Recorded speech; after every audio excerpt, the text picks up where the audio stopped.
Hi, I'm Sam Tidmarsh. I head up conference production here at Adwanted Events, and I'm so excited to welcome our next panel to the stage. Please put your hands together for Jake, Mac, Tess, and Nancy.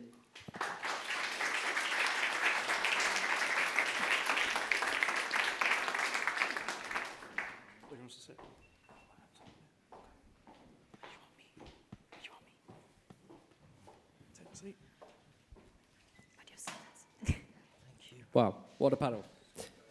So we're going to be talking about the evolution of the content creator, and there's absolutely loads to dig in here.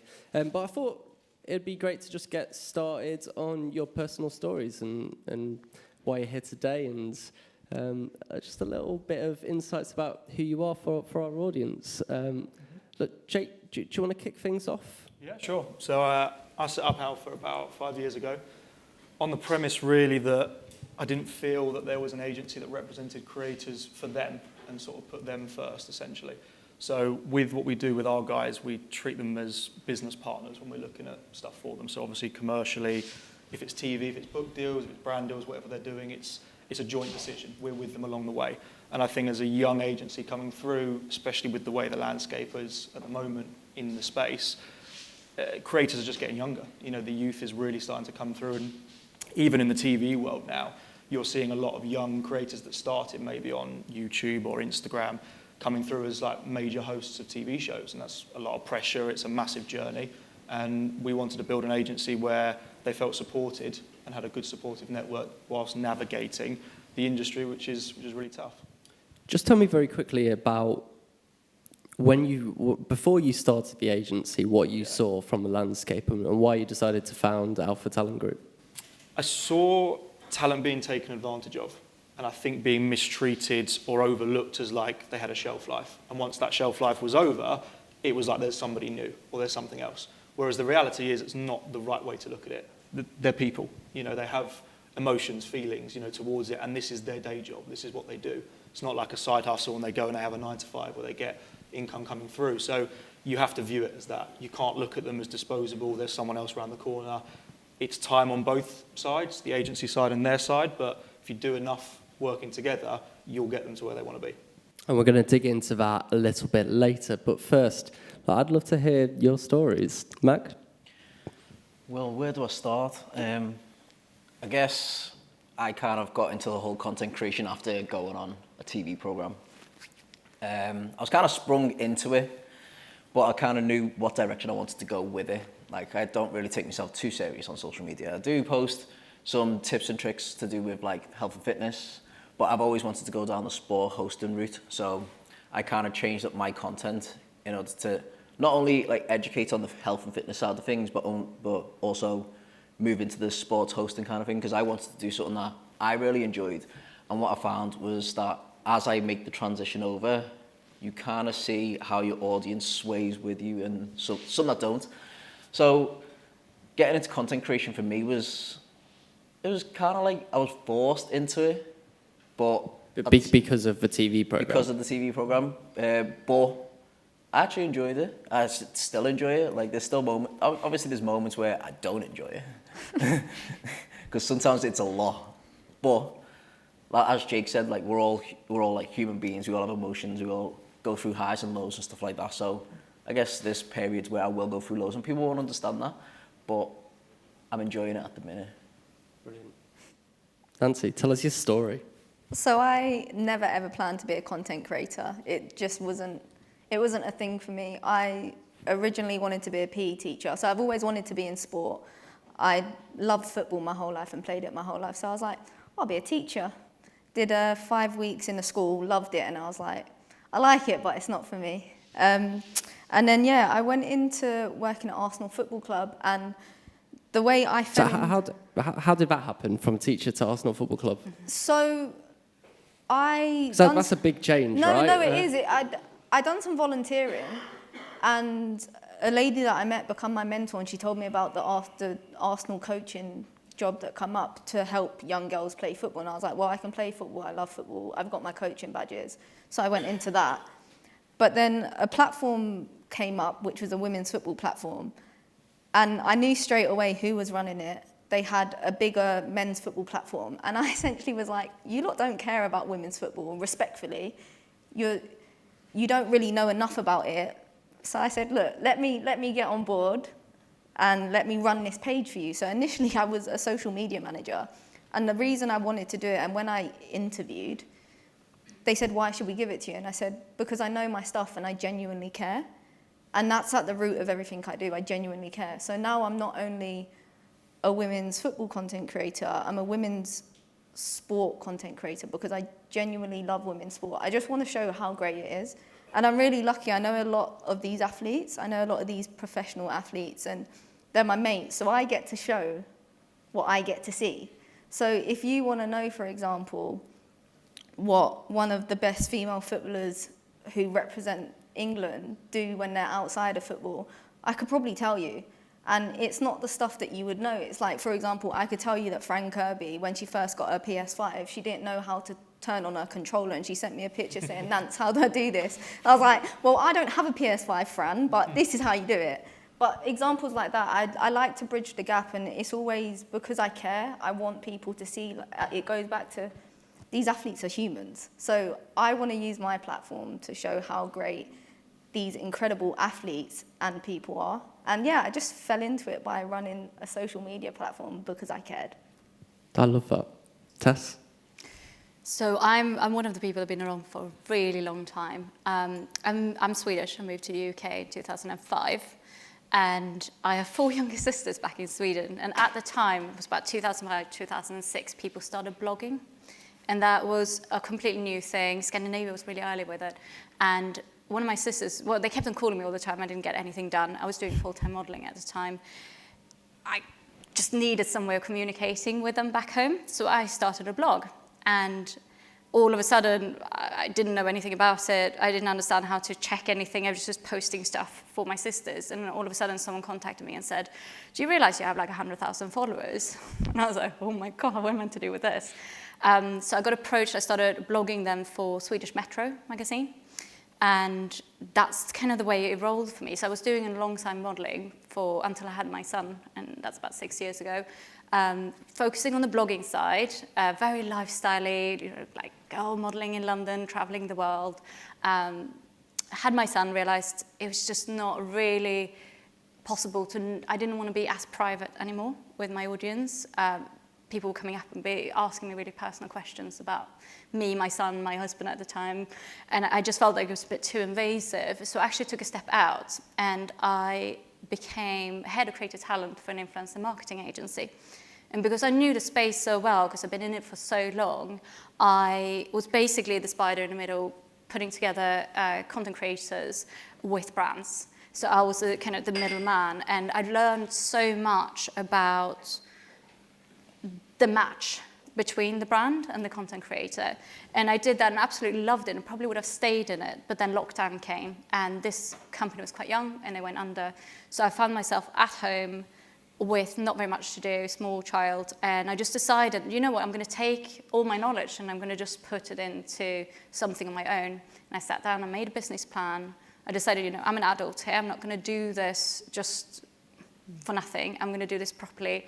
And I grew massively in the first year. So I grew the bulk of my audience. I went from 0 to 500,000 on Facebook. It's one of my major platforms in the first year. And I think I got 300,000 or 400,000 followers straight away on Instagram. And it was that thing of being able to sit down and actually say, you know what, this is a business. I'm going to do this right. I'm going to give the value. I'm going to do what I really know. And I'm going to give it out there, I'm going to put it out there, and hopefully I can help someone. And if I help one person, I'm really happy with that. So I'm in the fashion space. I do sustainable fashion. I'm a wardrobe expert. I basically teach people to shop better. So both on the sustainable side for the planet, but also for, you know, like space. In the UK, everyone living in London knows there's no space. I think it's a female issue, the whole thing of like looking into your wardrobe, not knowing, just looking in there, having lots of clothes, but nothing to wear. And I sort that out. That's my whole thing. I would teach you not what to wear, but I would teach you how to figure out what you want to wear. And so I kind of border over onto personal finance in that way.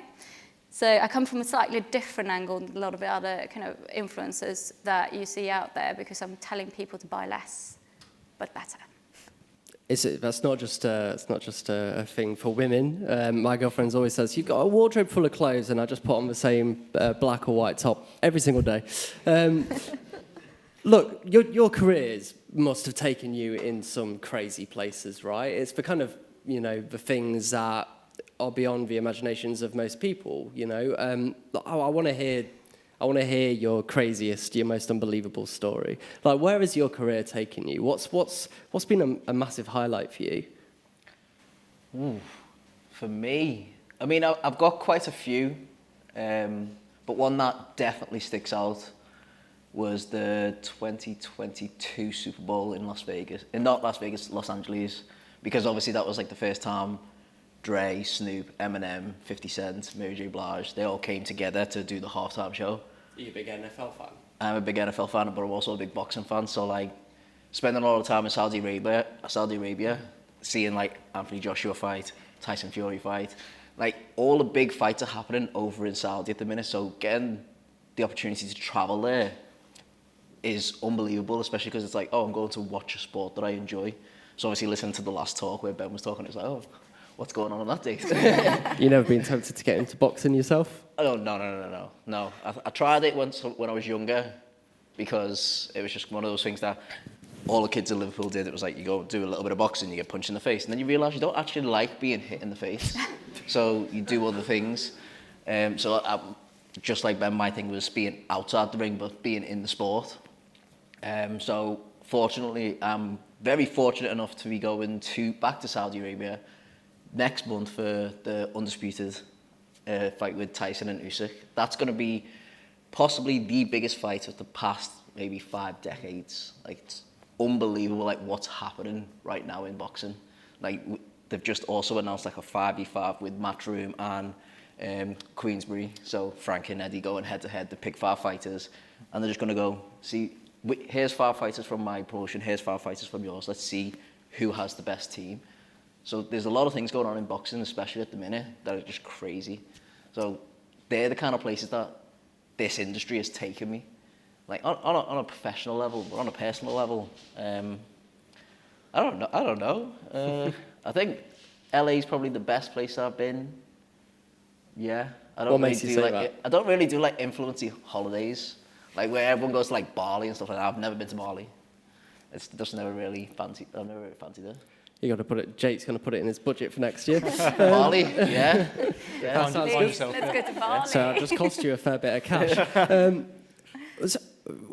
Are you thinking with your audience in mind when you go out to these shows, or do you just do it because you love it and the audience follows?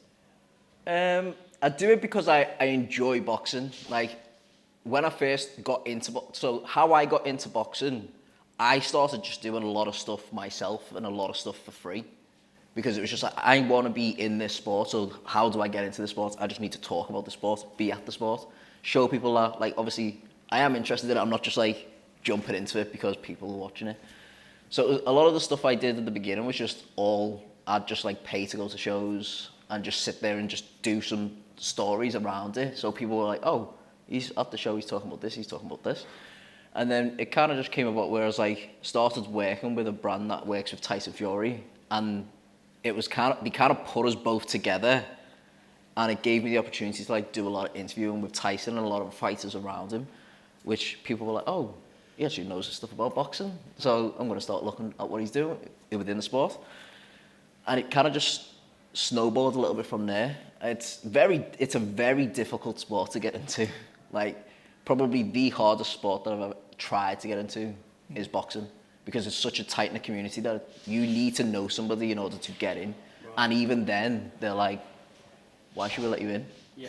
It's kind of like high school clique kind of vibes. It's strange, but like once you're in and you start knowing people, everybody says hello to you, and you see the same faces at every fight. And it's, Nancy, you kind of started talking about this. It's about knowing people, right? Like, your career must have taken you to, I'm guessing, like the Euro final the England women won, right? Like, yeah. And how do you get all that behind-the-scenes access? I genuinely pride myself. One of the biggest things for me in this space is I pride myself on making real, genuine connections and relationships with people. It's so tiresome speaking to people to never speak to them again. And I think it devalues people as well, just being like, can I talk to this person? Why should I talk to this person? What can I get out of this person? Most of the time I'll talk to someone about something that has no relevance to sport or to what we're doing, because I'm like, I actually would like to connect with you as a human, so that instead of us seeing each other at events and being like, hi, how are you? And that chit chat that doesn't really count for anything, it can be like, oh my gosh, how is this going? Or when are we going for a coffee again? When are we going for dinner? And you make really genuine connections, and you actually... Friendships. Yeah, genuine friendships. Like, some of my best friends that I have made are through the industry, because we've actually invested real time into each other. And that's something that I really, really value. And going back to opportunities and places that I've been been to LA. I got flew out by EA Sports to go and watch the home opener last year. It was Los Angeles versus Gotham. It was unbelievable. I'd never ever been to a women's football match before, bearing in mind I go about 3-4 times a week. It was crazy. The atmosphere, the energy, the way Angel City do it. They went for marketing over... a lot of people say they've gone for marketing and getting themselves out there before they've gone and done the pitch work. They've got some great players, by the way. I'm not saying they're not a good team, but it was unbelievable. But for me to go out and watch a women's football match, or soccer as they call it, and to be like, it feels like I've never been to a game of football before, was absolutely mind-blowing for me. Do the Americans do it different? It just felt like it was a whole event in itself. That one match was a whole thing.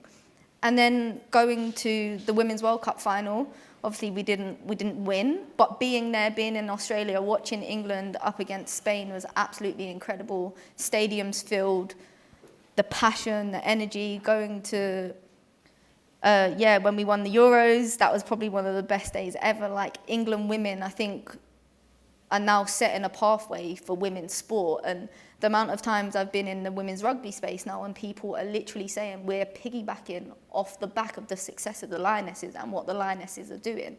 So when it comes back to me caring about this sport, it's because that's exactly what I want. So when women's rugby are coming to me and they're like, Nancy, would you like to come to a women's rugby game? Absolutely. Like, I'm going on Saturday when the Red Roses are at Twickenham. Like, it's going to be wicked. So why should I not go into these other spaces? And I want to be there. It goes back to you saying it. You want to be there. You're going there because you want to be there, not because you have to. Yeah, absolutely. Like, for me, don't get me wrong, I watch men's football. A lot of people are like, so do you not watch men's football? I'm like, yes, obviously. I sit with my dad and we have dad and daughter time and watch football. It's great. But don't ask me to name certain players. I'll have a chat with people sometimes and they'll be like, oh yeah, this player, da-da-da. And I'll be like, who are you all about? And they're like, Nancy. And I'm like, no, this ain't a joke. Like, who is this men's footballer you're talking of? Don't get me wrong, I know certain players. But then I'm like, let's talk about women's sport. And they're like, oh yeah, this person, that person. So I'm trying to be in these spaces and educate and be like household names in the women's sport world. Yeah, and how awesome is that to be part of something that's growing so rapidly? That's cool. Tess? I don't know, like, for me, the travels and that stuff, especially in my space, which is like the fashion space, it's not always a place I want to go, because a lot of it doesn't actually suit what I do. Right. It's a bit too fast fashion oriented and that stuff. So for me, I really enjoy when, like, I got invited by Meta to go to Soho House, the Soho Farmhouse, with a whole bunch of creators, and there was some incredible people there. Like Jay Shetty was there. I was sitting on a table with Jay Shetty and the body coach. I mean, what can you wish for? That is absolutely brilliant. And the conversations that was going on at that table about the business, you know, about everything. It was just, I wish I could have sat on every chair there, because there was just, you were just like a sponge, just soaking it in. Everyone was coming out from every angle of the industry, giving the best advice. It was such an open, communicative, like, discussion. Everyone was sharing, everyone was lifting each other, people were collaborating right, left, and center. It was an incredible, just, you could just feel the creative energy in the space. Is there something about this idea that content creators, influencers, whatever we may call them, and we'll go on to this shortly, but are kind of, you know, they're sat on a pedestal over here and everybody else. And there's almost a sense of you're disengaged or something like that. But that sounds like it's people-to-people connection, right? Yeah, massively.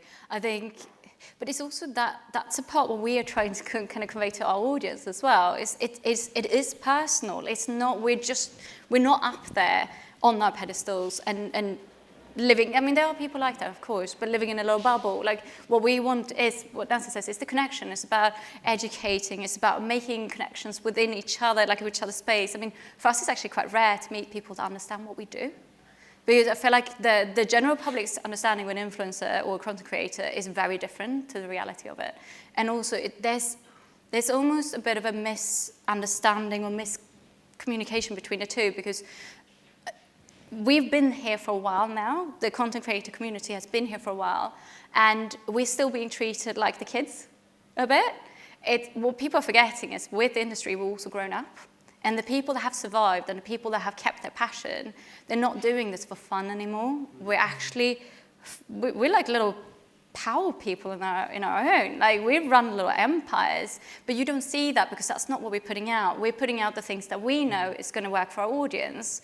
But there's so much, this is what you see, and this is what's happening behind. We have so much, we have teams, we have plans, it's just the data, the load of data that we sit on that I think, especially brands, would do so well if they understood how to tap into. Like audience insights that you use to inform like the content you're creating or something like that. Yeah, there's so much back data. Okay. If you utilized us, all of us, in different ways, we could help you so much with the understanding of the audience and understanding of the kind of amount of actual information we can give you if you utilize us the right way.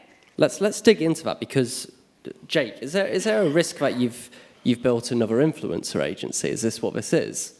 No, I think I don't use the word influencer. I use content creator, as Tess alluded to, because I think influencer has been misunderstood recently.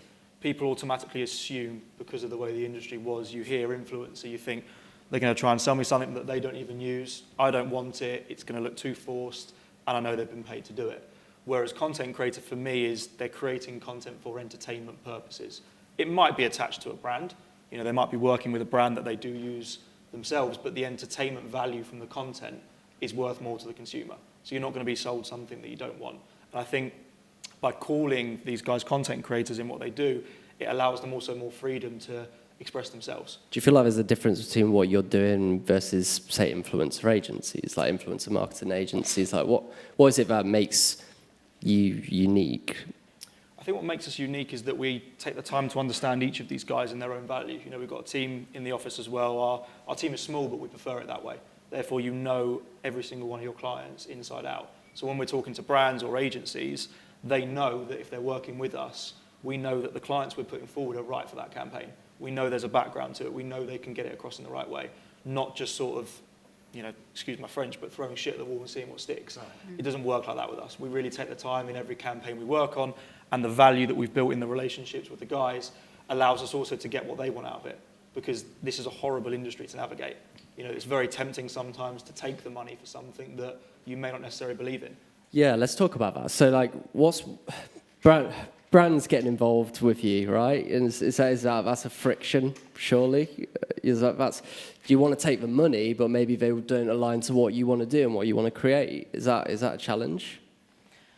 It's definitely a challenge, but personally, I believe it does more damage for you as a creator, taking everything or taking things that you don't necessarily align with where you want to go. Would you leave money at the table? Oh, absolutely. Oh, yeah. I've done it plenty of times where I've turned brands down because I didn't believe that they align with my personal brand or the direction I want to go in. Because if I just say yes and I'll do it, like sometimes it's very hard to say yes when they keep coming back and saying, oh, we'll do this instead, we'll do this. And sometimes they'll increase the fee and you have to take a second before you say no again. But yeah, that must be tough. Yeah. Because we all need to pay the bills, right? Yeah. It is tough. But you think to yourself, right, I'm doing the right thing for me because I wouldn't want to show my audience that, oh, I'm promoting X brand, but everybody knows I don't use it. Because I don't want to. It's very easy, and I think a lot of creators, I think there's a difference between content creators and influencers. I think a lot of influencers get caught up in it and they see the money and they go, right, I'm just going to take it. But that's where you see the disingenuous side of it. It's just like, oh, you're clearly being paid for that. You don't use that at all. Jake, surely you've got to push these guys to take the money, right? Absolutely not. That's No. really different. That's what we do. It's like, We're the decision makers. exactly. I think Jake is so good with this. That's one of the reasons we're with him. The power is with these guys. And it's in our contracts as well. We can't make decisions or sign anything for them. So how we view our job, every agent in my office views the job as get it to the best place it can be. And if it aligns with what we're doing, it's up to these guys to say yes or no, regardless of what we think. There's a second side to it as well. It's not just the brands. 'Cause it's up, like we are personal brands. We need to align ourselves with brands that works for us. And also we want to do well by the brands. So we don't want to do something just for money and then they have a crap experience. Because if they have a crap experience, it's not just that they're not going to work with us. They might not work with other influencers in the future or content creators in the future. But the other side of it is also that you often leave money on the table when the campaign isn't right. Some brands are very rigid in how they want things done, and they will roll something out, and they will be like, okay, we want 10 content creators here, you're going to do the same thing. And that's absolutely ridiculous, because it would be like going to a boxer and a footballer, and I'm like, okay, you guys are all going to do the same thing now. Yeah. We are so different. We know our audience really, really well. We know where your return on investment is going to be.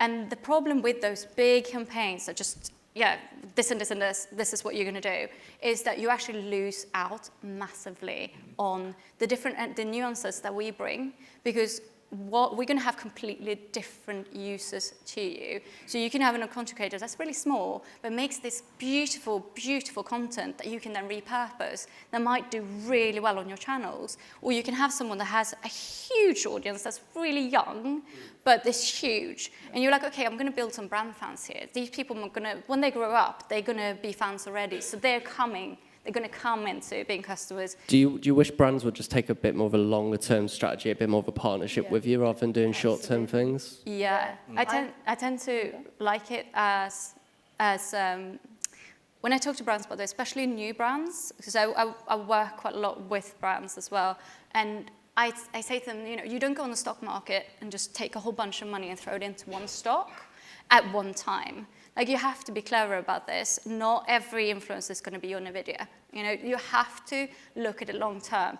If you work with one influencer one time, you have no idea what's going to happen at that moment with the algorithm. Like, this algorithm is self-learning, all of them. So you have no idea. No one can really know what's going on. Your best option is to set out a few times, a few drops, and what you're going to do is a bit like investing in a stock market. You are diversifying your risk. So you know that one of them might go really well and you can have a viral reel. The other one might do a little bit less well. But what's happening then is when you come to the end of it, you're going to have had a much better return on your investment. Keep investing every single month. Yeah, exactly. Okay, I like it. Look, we're coming to the end of our time. I haven't got through about 20 questions that I wanted to ask you guys. Way over prepared. What are you excited by this year?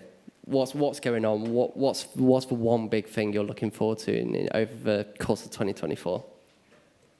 And I know that Team GB aren't in it for women's football, but I'm really excited for the Olympics.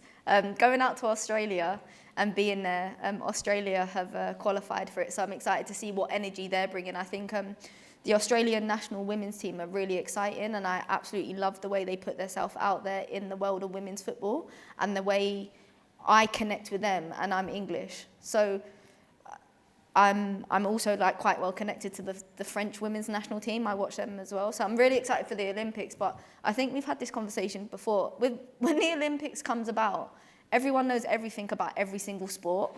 So I'm excited to just get involved with every single sport that is going on at the Olympics and pretending that I'm a pro and can do it all. Just because I want to be there, I want to live it. I'm excited about that. I think naturally, women's sport in general, it's on the rise. It's such an exciting space. It's still so new, and there's so much room to grow. And yeah, for me, I think now it's just time to keep pushing the growth of women's sport, showing how incredible it is, and working with great people who want to continuously work with me to show the world that I'm in, and to work together to bring women's sport just to where it deserves, and the light and the flowers they deserve as well. Absolutely. Tess? Well, I'm just excited to do more of these things. So I do a lot of talks. Please do. We'll book you for future media. Talks, panels. I I get two sides of expertise on things. One is the social media side, which I'm really quite passionate about, as you might have noticed. But I'm just as passionate about like the fashion side of things too. And I'm really lucky I can have one foot in each. And I do get to do things like panels and talks and educate people on both sides. And that's what I'm really enjoying at the moment. So I'm It's pulling great more into news that. for me. Absolutely great news. Love it. Thanks.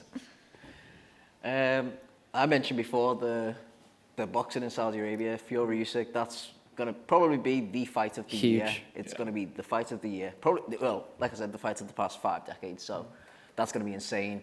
I just can't wait to get out to Saudi. I'm going out there in, 3 weeks? 3 weeks? 3 weeks. 3 weeks. So it's very interesting. I need to be prepared. Jake, final word? I'm looking forward to back up what Tess was saying, get these guys out more and do things like this. I think this is really important. See the potential buyers of them and the brands that want to work with them get to see who they are. You can be misled by a social media profile. People put their best foot forward. Everyone will admit that. But I think when you actually get to see them talk on panels like this and the opportunity to network with them afterwards, the value they can bring to a brand or a campaign or whatever it may be is just huge. And I think just getting them out and doing more, and obviously the rest of our talent as well, doing what we should be doing as an agency is representing them in the best way. A huge thank you for joining us today. Really Thanks for appreciate having it. us. Please Thank put you your for hands having us. together.